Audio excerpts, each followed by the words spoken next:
They tell you to kill someone. Did you think of saying no? No, not at all. Welcome to Watch Mojo, and today we're counting down our picks for the most notorious convicted criminals who, for one reason or another, were unexpectedly released from prison. What does it say about the American justice system? That it's flawed? Desmond Lee. Desmond Lee was barely an adult when he was first arrested in 1990 for the murder of his landlady, Shirley Carr. Lee maintained his innocence and pleaded not guilty, but he was ultimately convicted and handed a life sentence. After serving only 14 years, Lee was released on lifelong parole in 2004. That decision may have come as a shock to Carr's family, but Lee's subsequent actions most likely would not have. Less than 5 years later, Lee found himself charged with yet another murder, this time that of his partner, Christopher Pratt. Lee claimed the death was the result of a freak accident, but a jury disagreed, convicting him of murder and imposing a whole life sentence. Alexander Wrubel.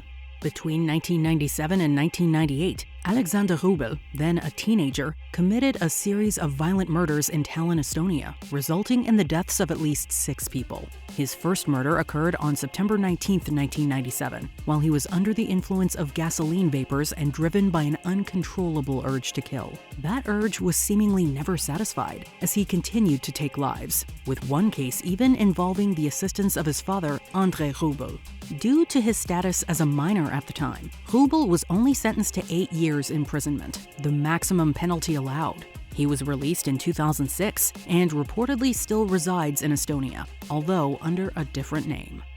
Vince Lee. He heard a voice in his head he believed was God, warning him about evil people, ordering him what to do. The killing of 22-year-old Tim McLean by Vince Lee remains one of Canada's most disturbing murders. It occurred on July 30, 2008, during a bus trip from Edmonton to Winnipeg. While McLean was asleep, Lee, another passenger, inexplicably took out a large knife and fatally stabbed him. He then proceeded to commit unspeakable acts on McLean's remains as the horrified driver and passengers, who had all fled the bus earlier, looked on in terror. Ever since that night, I have nightmares. Lee was eventually arrested, but deemed not criminally responsible due to being diagnosed with schizophrenia. He was confined to a mental health institution, where he remained until his release in 2017. After years of medication and therapy, doctors believe he presents little risk to the public. Lee currently lives as a free man, under the new identity of Will Lee Baker. Juha Väliakala. Regarded as one of Finland's most notorious criminals, Juha Väliakala gained infamy for a 1998 triple homicide in Uppsala, Sweden. Väliakala had stolen a bike and was chased down to a local cemetery by the owners, Sten Nilsson and his son Fredrik. There, Väliakala fatally shot both of them and later killed Fredrik's mother Eva when she went looking for her husband and son. He was later given a life sentence, during which he escaped from prison 4 times. Despite his history, Väliakala was released on parole in February 2008, only to be re-arrested just 2 months later for a slew of new offenses. Eventually adopting the name Nikita Bergenström, Väliakala passed away in 2023, although it's unclear if he died in prison. Brian Lansing Martin. A central mystery has dogged investigators from the outset of this case. How did Martin get out of prison just 3 years into a 10-year sentence in 2013 for manslaughter? In October 2021, Brian Lansing Martin led Sheffield, Alabama police on a high-speed chase that resulted in the death of one officer and severe injury to another. But this wasn't Martin's first run-in with the law. Back in 2013, he pleaded guilty to manslaughter for killing his own father and received a 10-year prison sentence. After just 3 years, Martin was released on good behavior. However, an investigation into his prison records showed that Martin was anything but good, as he had accumulated multiple disciplinary infractions. A review of the records show he was involved in what prison officials labeled a major discipline incident where he faced punishment and loss of good time. In 2021, 5 years after his release, Martin fatally shot William Mielbach Jr., whom he had been caring for. This sparked the police chase that led to his arrest and subsequent charge of capital murder. He was sitting me out on the street with a weapon, shooting at police. It's ridiculous. He was convicted of manslaughter. He should be in prison. Bill Cosby. Due to a legal technicality, disgraced actor and comedian Bill Cosby, who is alleged to have sexually assaulted numerous women, walks free today. Just hours after the court's ruling, Cosby coming before cameras outside of his home celebrating his release after serving more than 2 years of a 3 to 10 year prison sentence. In 2005, well before the allegations surfaced publicly, Cosby faced a civil lawsuit from one of his accusers, Andrea Constand. Cosby was convinced to testify during the deposition by then District Attorney Bruce Castor, who assured him that criminal charges would not be pursued. However, in 2018, after Constand's allegations led to a criminal trial, Cosby was found guilty using his own statements as evidence. 3 years later, the Pennsylvania Supreme Court overturned this conviction, ruling that Cosby's due process rights had been violated. Bill Cosby cannot be retried again for these charges. Although cleared of criminal charges in that case, Cosby still faces multiple civil lawsuits. I was really shocked. Disappointed. What does it say about the American justice system? That it's flawed? David McCreevy. In relation to David McGreevy, Friday the 13th wasn't just a Gothic movie, but Gothic reality. After being dismissed from the Navy and kicked out by his parents, David McCreevy moved in with his friend Clive and his wife Elsie. With Clive and Elsie both working long hours, McCreevy took on the responsibility of babysitting their 3 children. However, on the night of April 13, 1973, McCreevy tragically killed the 3 in a drunken rage, claiming he was provoked by the incessant crying of one of them. To this day, sometimes I sit and it goes through my head, and it's still hard to believe what happened and what he actually done to them. He pleaded guilty to all 3 murders and was sentenced to multiple life terms. The case gained renewed attention in 2013 due to reports about McCreevy being considered for parole. Despite the controversy surrounding his possible release, McCreevy was deemed rehabilitated and granted parole in December 2018. He was refused parole on 9 occasions, and the parole board this time have decided that his risk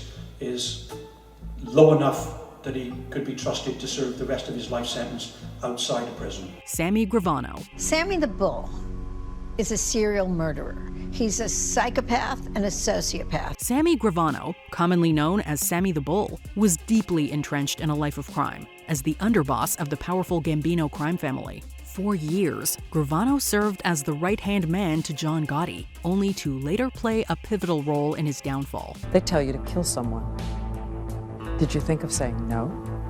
No, not at all. Convinced that Gotti intended to frame him for certain murders, Gravano struck a deal with the FBI and testified against his former boss. Gotti was sentenced to life without parole, while Gravano received a 5-year sentence and was released in 1994. Subsequently, he entered into witness protection, but soon reverted to criminal activities, resulting in a 20-year prison sentence for drug trafficking. He was released again in 2017 and currently operates a YouTube channel and podcast. You don't worry about a final judgment.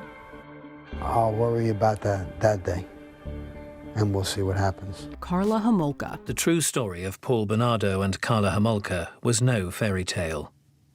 Both harbored deep, dark secrets that once revealed would send shockwaves through civilized society. Between 1990 and 1992, Karla Homolka and her then-husband Paul Bernardo sexually assaulted and murdered 3 girls in Ontario, Canada. Shockingly, one of the victims was Homolka's own younger sister Tammy. Although Bernardo was the mastermind, Homolka actively participated in carrying out the crimes. However, after their arrest, she claimed to have acted under duress, but this was later proven to be a lie. With little evidence against Bernardo for the murders, prosecutors felt they needed a witness to convict him.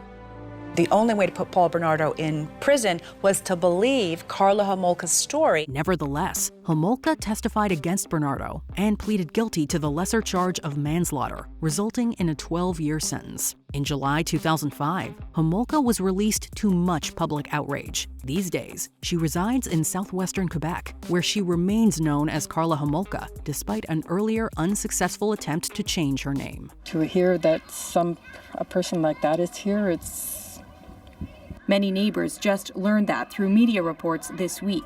Before we continue, be sure to subscribe to our channel and ring the bell to get notified about our latest videos. You have the option to be notified for occasional videos or all of them. If you're on your phone, make sure you go into your settings and switch on notifications. Pedro Lopez.